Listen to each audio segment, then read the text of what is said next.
I started at 6:30. It is now, can't even focus, 20 after 10. And it's like 90 degrees. I think I'm done for the day.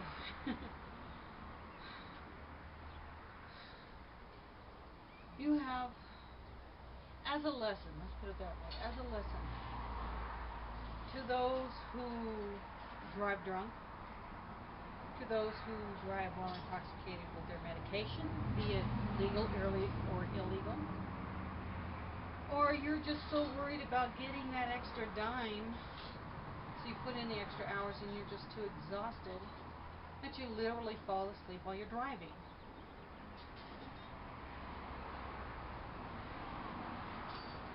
This is not funny.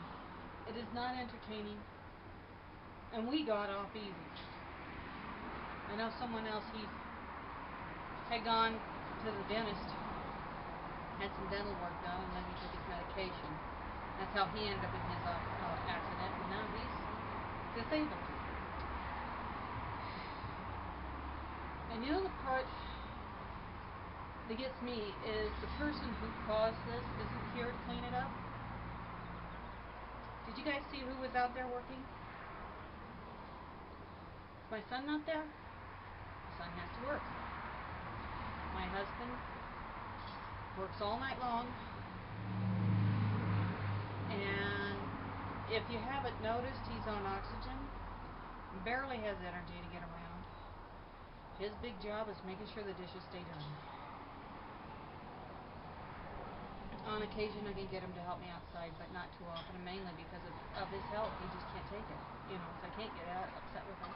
And then he's got to go to bed in about an hour so he can get enough sleep before he has to go to work again. So I can't get upset with him. So the only person that's left is me. And the reason I ended up on disability was more of a street like that. It's just a residential street in front of my aunt's house. I was putting a chair in the back of my car, and somebody wasn't paying attention to what they were doing and sandwiched me between the two cars. And I'm lucky to be able to stand, let alone anything else. But that's how I ended up disabled. And I lost my job at one point. And then I have anxiety attacks, and I'm the type of person where I just, I lock my emotions away and just deal with the situation, that kind of thing. But every now and then anxiety will kick up and I can't control it, and it's not an emotional type of thing. I just start to shake like a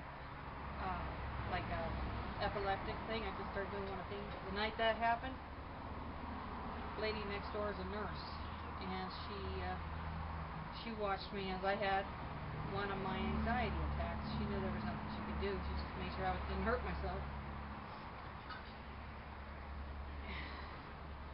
And that's the reason for my service dog, and the sad part about it is I can't let her back there. That's a busy street. That's like a main drag through our town.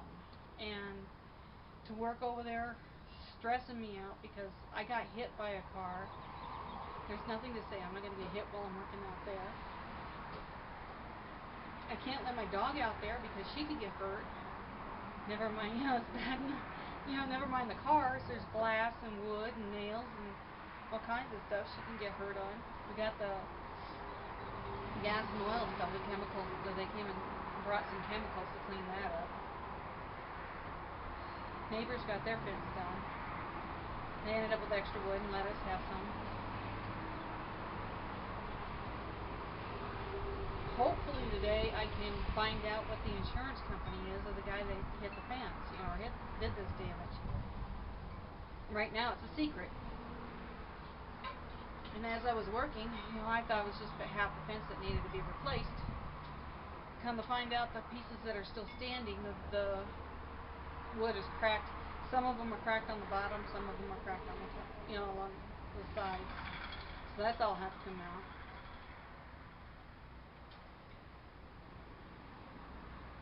If you want to explain something to some people, one thing I always tell the kids: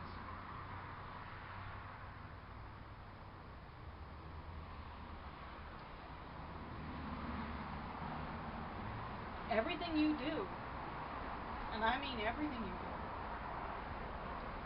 has an effect on other people.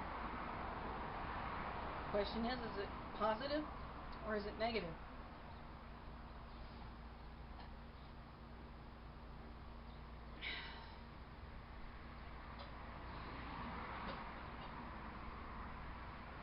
This is not positive. Because somebody wanted extra money and extra hours and not enough sleep, they drove their SUV into a street lamp. That street lamp flew across my yard, through my fence. That person's not here cleaning up that mess. I am. When you cause damage, are you going to clean up after yourself? Are you going to go back and fix what you did that was wrong? Or are you going to just leave it for whoever you let the mess to?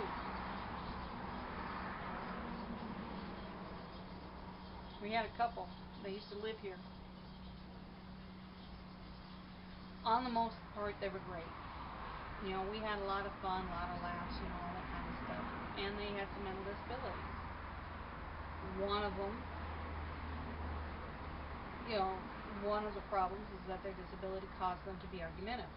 You know, knowing that, I can deal with it. I can deal with pretty much anything. You know, it's like if I can care less what you do as long as it doesn't have a negative effect on my life. Well, the wife had one of her I'm going to throw a fit moments while we were in Idaho. There was about 30 people who were witness to it. I actually found someone who was willing to go to court about it. Evidence, you name it. They have medication. And she couldn't see where she did anything wrong. They had lived here for 2.5 years. On the day that we lost Parker, he died in my arms. I guess she figured she wasn't getting enough attention. And she became difficult to deal with, argumentative, that kind of thing. And of course her husband's an idiot, you know. It's like, oh, Mom, you go take care of it. You know, he was always making me take care of whatever his mess was. So I went up to go get her. Before I could say anything or do anything, she's screaming how she's being assaulted. She's smacking me, she's hitting me, she's kicking me, she's biting me. And I'm trying to get the situation under control and losing the battle severely. She starts throwing herself into my car. I pull her off, we both fall down. I go to pick up her phone. She bites me. One of the rules in my house is you never touch a person when you're angry. At that point, I was pissed. I won't repeat what I said because it wasn't very nice. In short, I told her I was done with her. I took my walker, put it back in my car, and drove off. Miss Thing charged me with assault and battery.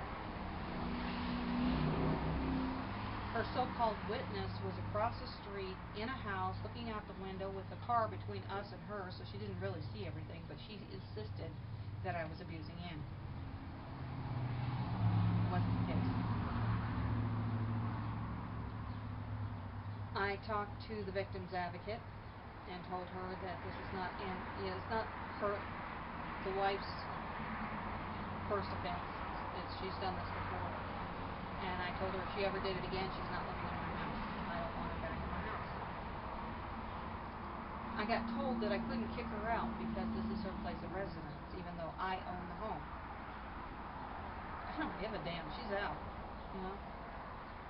Well, after talking to her husband, because he was doing everything he could to fix the situation,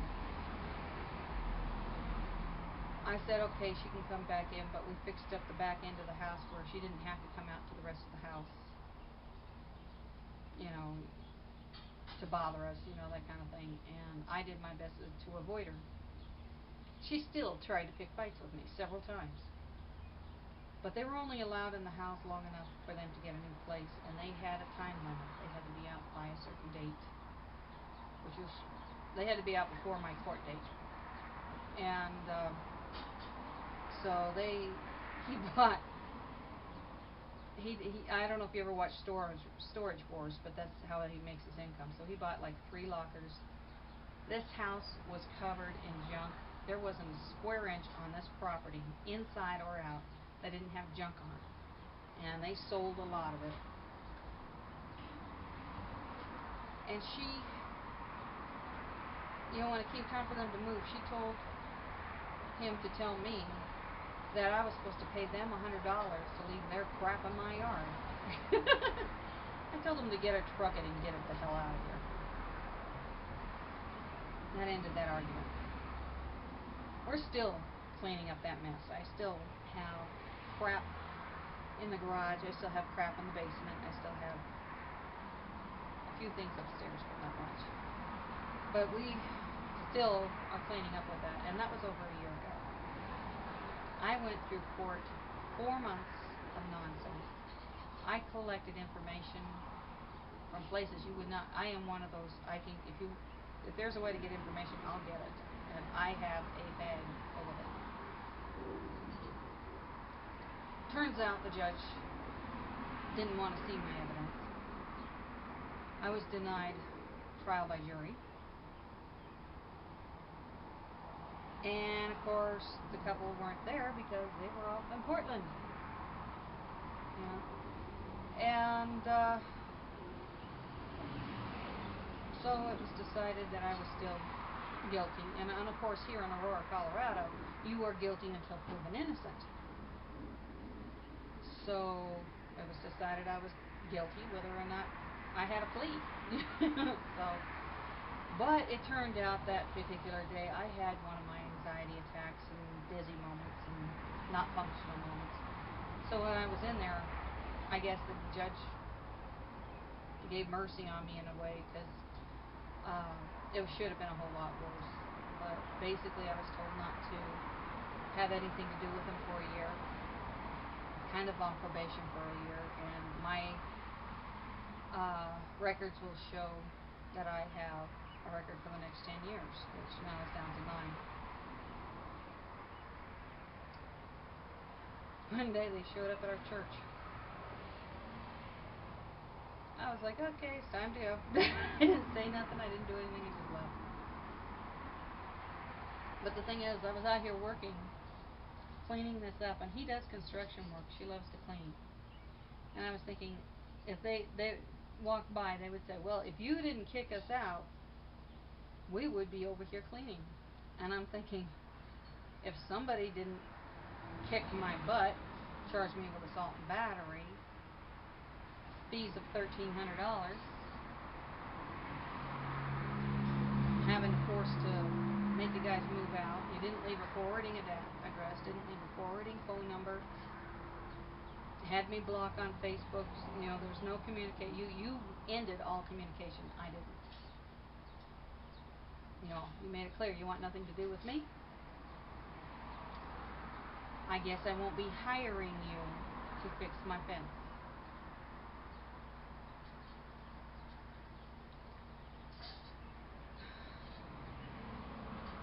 I have a lot of built up frustration.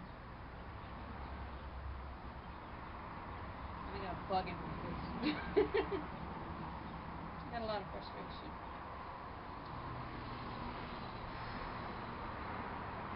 And you know what the kicker is about that out there? We moved in, we were here a few years, not very long, and the fence fell down. Come to find out the wood was old, somebody knocked it down, I don't know who. And we got cited by the city for our fence being down. We didn't even know it was down. And it tells you how much we pay attention.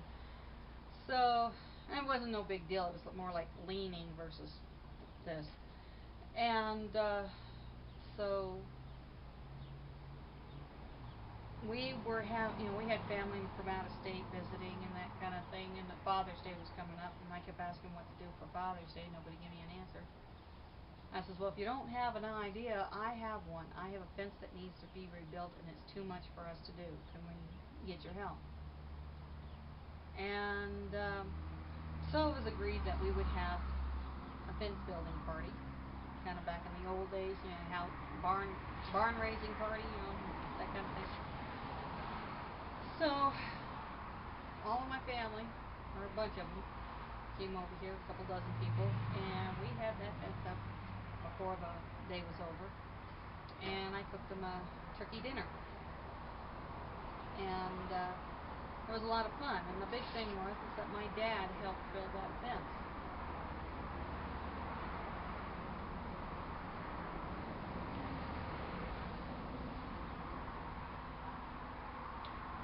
My dad passed away a year ago.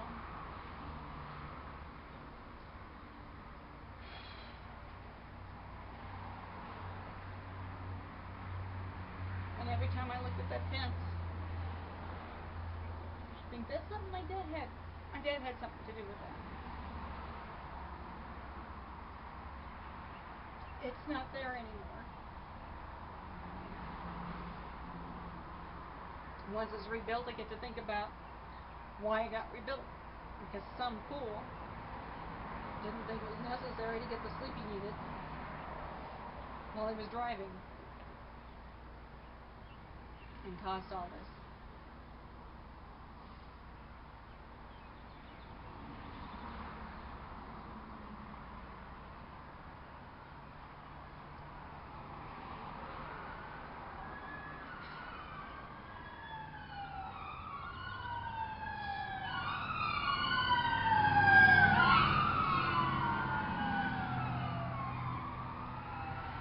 What gets me is I'm stressing out. I'm having to work out there. I'm having to work next to a busy street, worried about getting hit. And there are people honking their horns at me and laughing and yelling, damn, damn.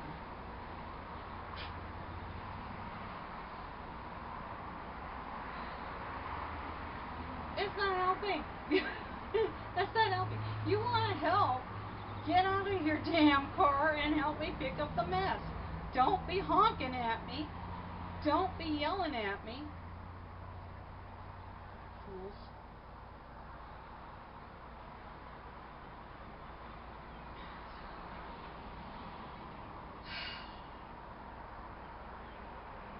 I don't want to be a bummer with this video,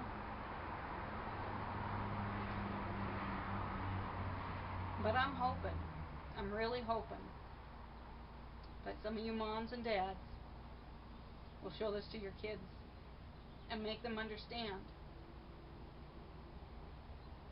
stuff like this ain't funny. There is nothing funny about this.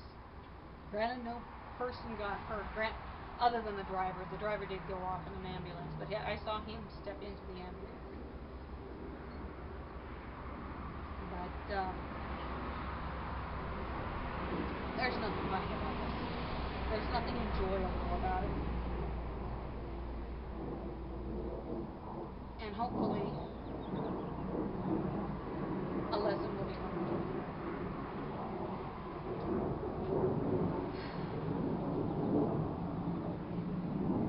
And I think it's funny. People are walking by and not one of them look this way when they walk by.